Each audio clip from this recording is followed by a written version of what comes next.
Hi, we're here with Beth Rabbitt. Beth is the CEO of the Learning Accelerator. Beth, how are you today?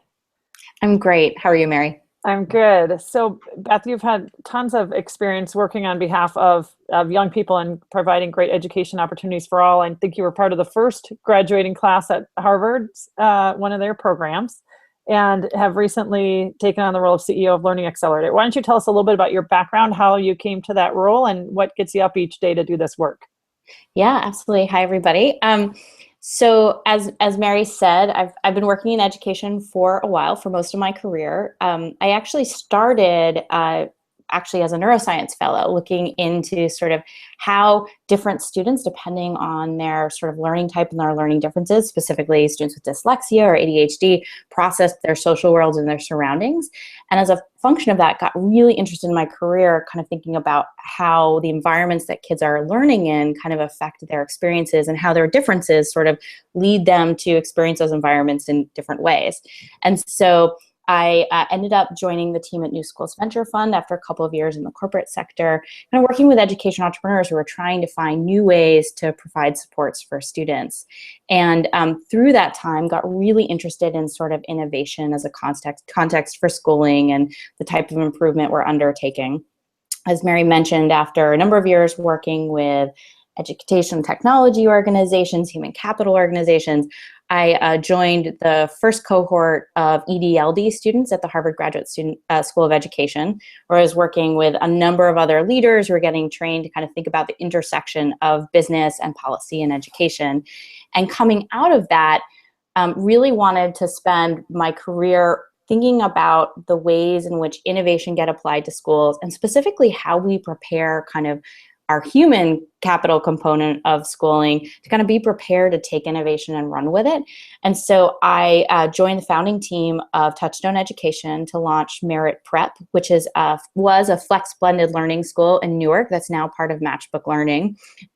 Developed some human capital models there for thinking about what are the ways in which teachers' jobs will need to change, and the things that they're going to need to be good at will have to change for blended and personalized schooling. And then join the team of the Learning Accelerator, initially as a partner leading all of our human capital work. So thinking about how are we going to create supports and structures to help kind of the 4 million educators nationally kind of make a shift towards more student-centered, dynamic, technology-rich learning and teaching and learning in the classroom.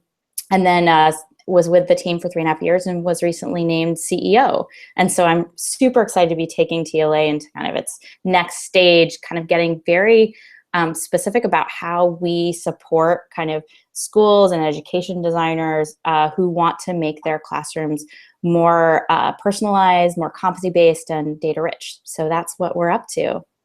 Awesome. Well, and Beth, that's a perfect lead in. I'm going to ask just a little bit about, I shared with you that we're meeting with, and you're sharing your insights with this group of digital scholars in North Carolina, which is part of the initiative sponsored by DigiLearn. And so this group, together, we're seeking to do exactly what you just described, is to increase learning, make it more personalized, make sure every kid shows up and gets a quality learning experience each day. And so these teachers in the room are going to be working directly coaching teachers, and also many of them are carrying a classroom load at the same time. So what are your couple nuggets of advice to the folks as they go through that process? And then we'll follow up and ask about the framework that you guys have provided as well. Yeah, absolutely. So a couple of things that I would call out as we think about supporting teachers to make the shifts in their classrooms. The first is, and we actually did a bigger research study. So I should say at Harvard, I did actually my doctoral work on the question of what are the changes teachers need to make in blended and personalized classrooms.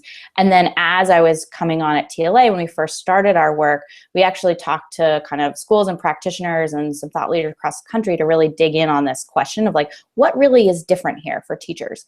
And I think one of the biggest things to remember is the nature of really great teaching and learning actually stays the same in these classrooms.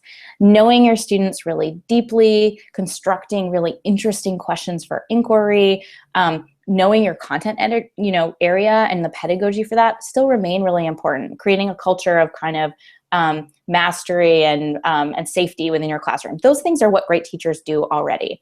And so as we're introducing new technologies and kind of moving towards more student-centered environments, there are a couple of things that become more important. In part because we're asking teachers to operate in environments where we don't really have the playbooks yet for them. We're sort of saying, here, take this new tool, bring it in, but we don't actually know like what best practice looks like in this new moment because of innovation. So the things we have to help educators do are much more focused on how do we help them engage in, continuous learning and innovation? How do we help them feel comfortable in that kind of state of change that we're pushing people into? How do we kind of help teachers move towards less of a content provision role and more towards that kind of support, sage on a stage kind of role? All within the context of like still being a great teacher. So that's the first thing to think about. I think as we think about the competencies that are different, the things that bubble up really are, can teachers have sort of a mastery-based standpoint for their own learning as well, or a growth mindset for their own learning as well as their students? Yeah, can they devise sort of ways to identify small experiments and measure whether or not those are working? When something fails, do we fall over or do we kind of figure out how to pick ourselves up? But then there are also a couple of things like collaboration with other teachers and with students that become much more important, problem solving. So that's really the change here. The second thing that I would say is that we're asking a lot of teachers as adults to create learning environments that reflect practices they themselves haven't experienced. So when we say personalized education for your kids, oftentimes we haven't let teachers have their own personalized learning experiences. So as much as possible, we have to construct opportunities where kind of the PD and the training really reflects what we want teachers to do in the classroom with their kids. And by the way, we have to do it multiple times, and we have to kind of do it in a way that allows teachers to sort of recognize where they're at, what they need as a personalized learner, and then kind of also learn like what the challenges are. Because one thing we underestimate is we say, oh, well, if you create this, student-centered environment, kids will just know what to do, and it will be seamless, and they'll be inspired. The reality is that self-directed learning is hard. You come up with challenges. And so as adults, when we grapple with those, we figure out how to anticipate what students will have to grapple with. So those are a couple of things I definitely think about just to get started. Thank you, Beth. And that's so, I think it's, you draw the parallel, and I think that it happens almost on three levels with the folks who are coaches as, okay, what's my role as a coach? What's my role for my own growth? Or maybe starting with my own growth, my role as a coach, and then how does that apply in the classroom? And there's a different kind of a growth mindset that really applies to each one of those layers. So yeah, thank you for pointing that out. We're super intrigued by the educator learning model that TLA created. And I know every state has digital, there's the ISTE standards, INACOL, each state has content standards and digital standards. Help us understand the process and origin and really the goal with TLA creating that great model where you break it down into categories in terms of how to connect the theory, the practice, and the data. Yeah, no, I'm happy to share. And this is work in progress. So I look forward to everybody's kind of thinking and feedback. So, yeah, and they've all got a copy of it. So feel like you can great. speak freely and they'll be able to see access to that. Perfect. So to talk a little bit about the origin. So TLA started our human capital work really wanting to create open resources that any educator in the country could turn to, and any educator actually support organizations. So not just individual educators, but coaches, principals, professional development providers could turn to and use in their work to kind of help their teachers wrap their heads around and start building their skills for blended and personalized learning. As we started to go, we worked with some really amazing organizations, Better Lesson, Relay, TNTP, the Friday Institute, and we actually brought people together on a quarterly basis. And as they started creating these materials that people started using, we all had this big aha moment because we said, wow, everyone's building this great content, but there isn't sort of a coherent model around which we're tagging the content. So we're replicating the problem that's in there already for professional development, but even for student learning, where it's all fragmented. And from a learner's perspective, it's hard to make sense of it. So I go through the Relay module. What does that mean? What have I learned? What haven't I learned? What should I work on? We have a very strong belief at TLA that learning should be mastery-based or competency-based, meaning that we should be able to articulate what it is we want students and teachers to be able to learn as a result of engaging in a learning experience or activity. And so very early on, we had worked with INACOL to release these blended learning educator competencies. But what we learned about the competency framework or the ISTE standards or all of these sort of institutional ways of packaging kind of competency-based learning was that teachers rarely start from a point of like, okay, I'm working on standard, domain X standard 2.1 today, and I'm going to be able to find the resources and walk through it and check for my understanding.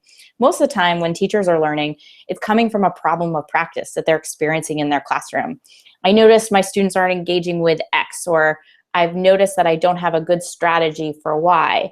And so what we wanted to do was use like a competency framework to sort of model from, but then actually look at the content that had been created across all of our organizations, say, what are the common sort of area points that we map onto these competencies? And could we actually create a more practical like way for teachers to look at their learning and to organize their learning content around?